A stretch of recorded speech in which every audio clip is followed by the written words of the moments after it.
Your diocese is a successor of the apostles. I'm going to prove all this, right? This next quote that we're going to look at is the slam dunk home run. It just nails it, nail in the coffin, right? It's done. It's done.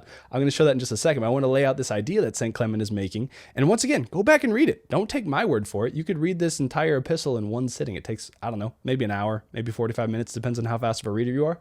But it's really, really good. And nothing I'm saying here is out of context. This is what Clement's teaching. If you read the entire corpus, it actually strengthens this case. It doesn't weaken it, right? There are things that I'm leaving out for the sake of the brevity of this video. But this is what Clement is saying.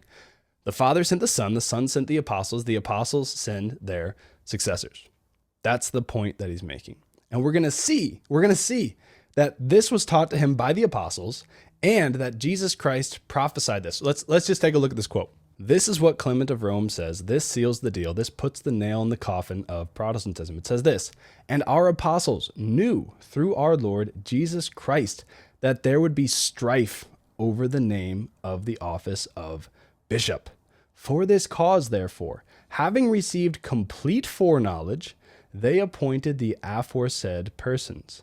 And afterwards they have given a law, so that if these should fall asleep, other approved men should succeed to their ministration. Did you get that? St. Clement says that the apostles were taught by God. They were taught by Jesus Christ that there would be strife over the office of bishop.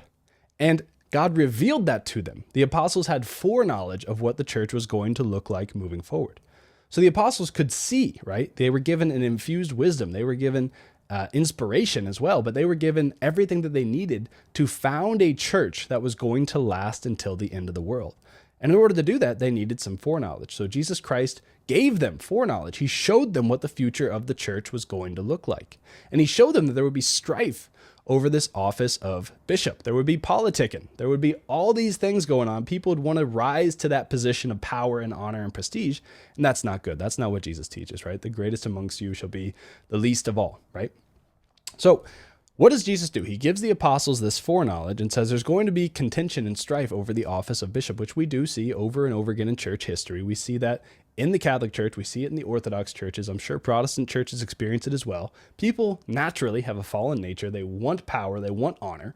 So Jesus gives this foreknowledge and says there's going to be strife over the office of bishop. So what do? Well, the apostles gave a law. They knew that this was going to be the case, and so they implemented a law, a rule, a way of appointing bishops correctly. So after the people that the apostles appointed, which, by the way, Clement of Rome is one of them, St. Ignatius of Antioch is another one. After these men fell asleep, they would appoint approved men to succeed in their ministration. The early church all believed that you had to be one holy Catholic and apostolic church in order to be the one true church. That's why they put those 4 marks in the creed, is because they knew that whatever church Jesus started had to be one holy Catholic and apostolic. And Protestants lack the apostolic foundation. They just simply do not have it. It's not there. Well, you could say you're apostolic because you have the teachings of the apostles. Well, so did every other false church for the first 1600 years of Christianity. You could say you're apostolic because you follow in the spirit of the apostles. Well, that's virtually impossible to prove, right? So how do you prove that you are an apostolic church? Well, St. Clement of Rome, I believe, would say that you look at who your bishop is. Can they trace their line back to the apostles? Do they follow this law, this order, which the apostles, in the foreknowledge that Jesus Christ gave them, seeing the future, do they follow what the apostles laid out? Look at what Tertullian says. He says, if there's ancient heresies that date back to the time of the apostles, how do you tell what's true and what's false?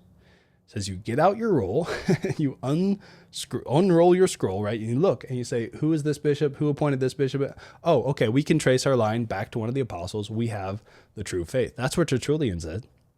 That's what Clement said. That's what the early church believed, is that you had to have apostolic succession in order to be the one true faith. Lutherans don't have it. Calvinists don't have it. Baptists don't have it. They just don't. I'm sorry. And once again, not attacking anybody. I'm just showing this is why I believe that the one true church, just based on the evidence in this video alone, the one true church has to be apostolic.